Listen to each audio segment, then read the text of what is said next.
Alright. Whew! Ayun. Ang sakit. Ang sakit, sakit, sakit.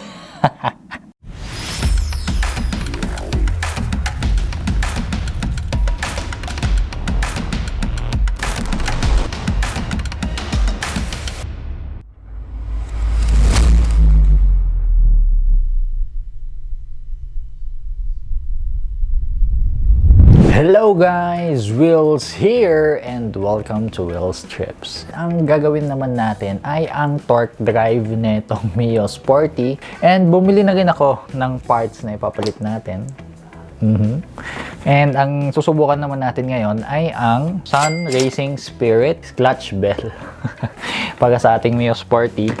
And bumili na rin ako ng clutch lining. Bali, ang ilalagay ko JVT. Before tayo mag-start, shoutout muna tayo.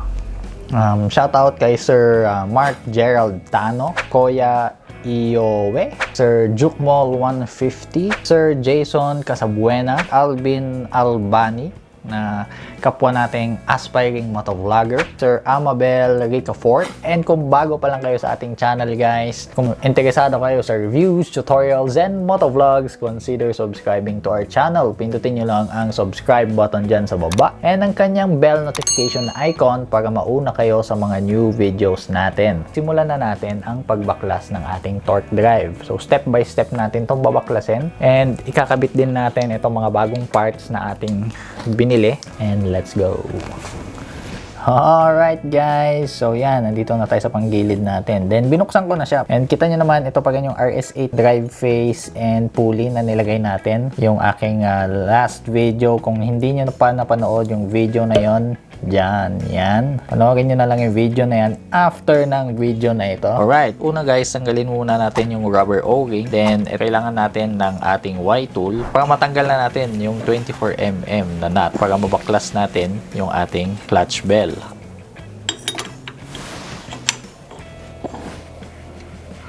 And gagamit tayo ng 24mm na socket wrench.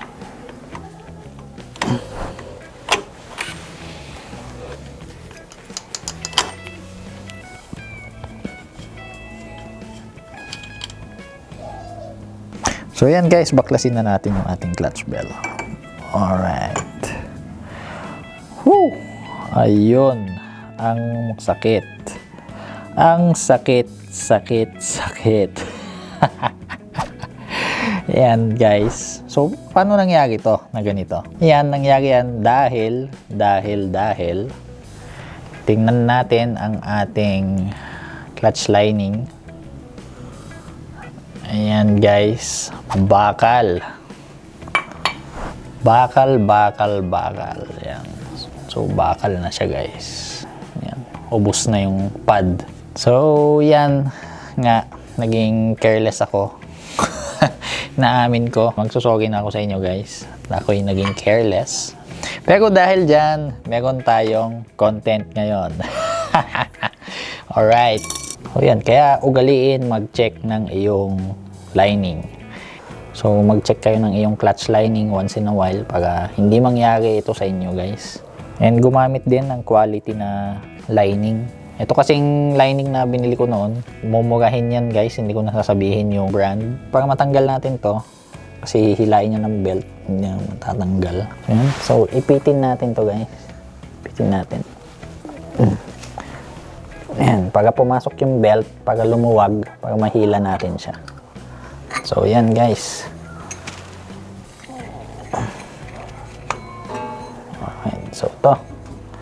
Ito na ang ating clutch lining. So, tatanggalin natin to. So, para matanggal ito guys, kailangan natin tanggalin ito. And ito, nakita nyo naman, madami na siyang damage. Wala akong tool dyan na 39. And diskarte na lang, matatanggal naman yan. Pwedeng gumamit ng martilyo at saka screwdriver na flat. Or, ang the best na gamitin ay ito. Llave pang tubo. So, ito guys. And papakita ko sa inyo kung paano tanggalin ito. Gamit ang llave pang tubo lang. So, ito, napaka-effective na ito guys.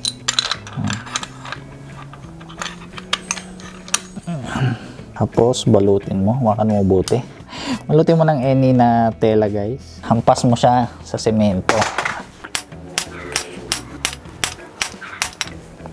O yun. So yan guys, lumuwag na siya ng konti. And huwag mong tatanggalin na buo. Lilipad yan sa pagmumukha mo, huwag mong tanggalin na buo. Dahil may spring to. Meron tong center spring yan. Yung center spring yun nasa loob. Pag nabaklas yan, baka lumipad sa mukha mo, napakadelikado guys. Habang natanggal natin to, kailangan natin siyang tapakan.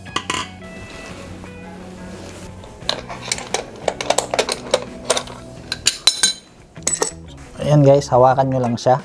Kasi yan, lilipad siya. Right, ito, tabi nyo muna. And yan, tanggal na natin yung ating clutch lining. Ayan, ito yung ating center spring. Then, ito naman yung ating torque drive. Check na rin natin kung okay pa nga ba ito. Tingnan natin kung may kanal na siya. Ayun. So, wala pa naman. Wala pa naman siyang kanal. Kung maganda pa siya. So, good na good. Hindi dagdag gastos. Ayan, takpan muna natin to. Ayan, dito muna tayo. Tanggalin muna natin yung mga springs. Gamit lang tayo ng pliers.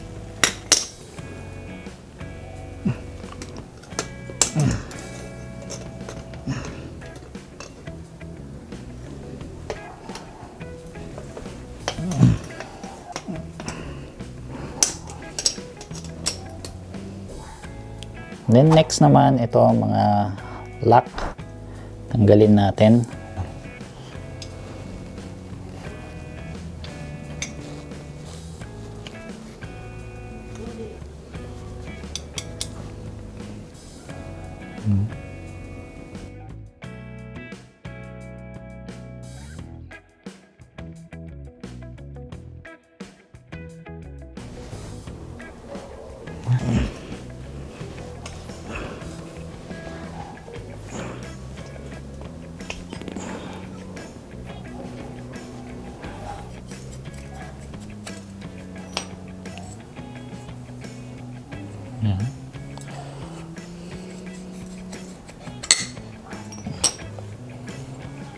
Ito yung mga rollers niya guys. Yan. Ito na siya. Tapon na. Then buksan na natin tong JBT. Yan, yung bago.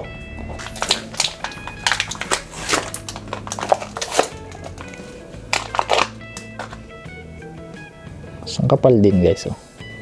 Right, lagay na natin siya dito. Same din sa orientation dati.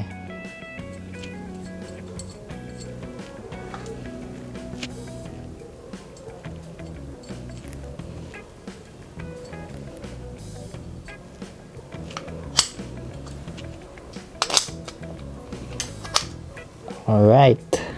Yan na. Then, balik na lang natin yung mga washer and lock. Yun. Yun. So, alright. Nailagay na natin yung ating clutch lining. Then, lagay na natin yung ating spring. Yung balik na natin siya, guys.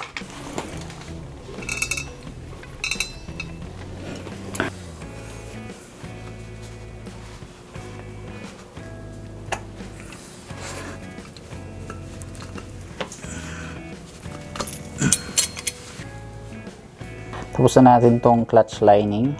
So, maayos pa naman yung ating torque drive. Wala pa naman siyang kanal. So, linisan na lang natin. So, balik na natin yung ating spring. Then, yung lining. Ayan, balik na natin siya guys. Lock natin.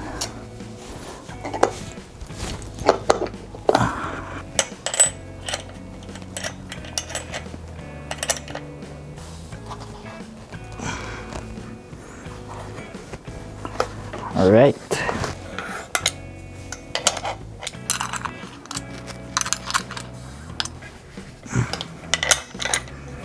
So yan, dating gawi guys.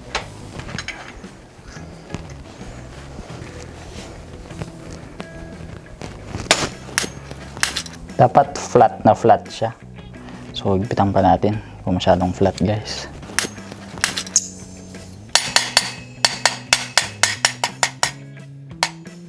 Kung ibabalik natin siya dito guys, kailangan muna natin i-shoot tong belt. Habang sinushoot natin tong belt, i-compress natin siya. So yan, mas madali na siya i-shoot. Yan, alright. So ang next naman natin guys ay yung bell. Itong bell naman, yay! Uy, may sticker guys. So yan yung laman niya, may sticker na laman. Yan yung bell. Alright. So to, ganda. So lagay lang natin siya guys. Alright. So ito muna guys. Kailangan uli natin yung mahiwaga nating Y tool. So yan guys, same uli sa kanina. Pan uli natin to. Yan. Yan. Hindi dumulas ang ating Y tool. Tukod natin sa ating drive face. Okay, pitan mo na. Ruduhing mahigpit ito guys. Hindi bumulwak ang panggilid nyo. Alright. Alright. And then wag natin kalimutan ibalik tong O-ring. Yun. O yan. Okay na. Start natin. Tingnan natin kung anong output na.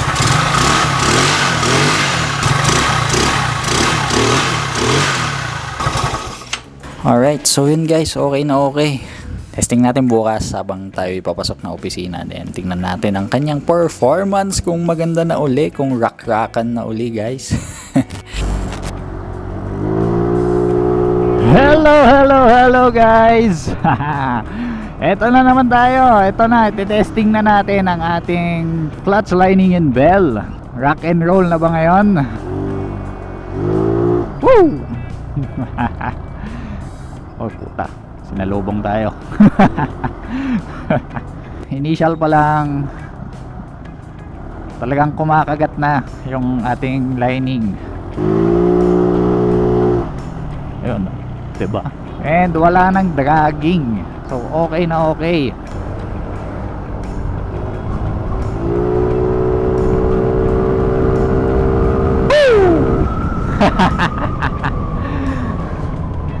Ba?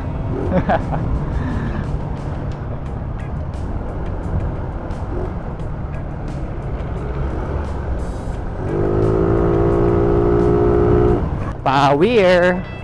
Testing naman natin siya sa matirik na daan. Matirik na kalsada to guys.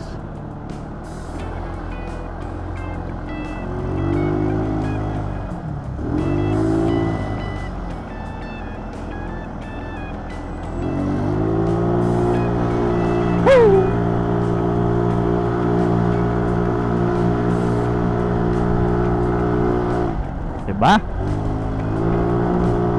Ito, akyatan to.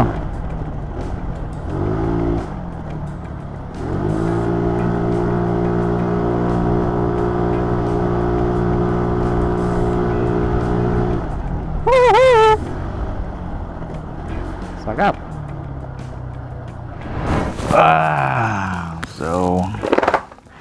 So yun guys, tapos na ang ating test drive and nakita nyo naman okay na ang takbo ng ating Mio Sporty and very nice. Napakaganda na ng performance. Kung na-enjoy nyo ang ating video guys, like nyo.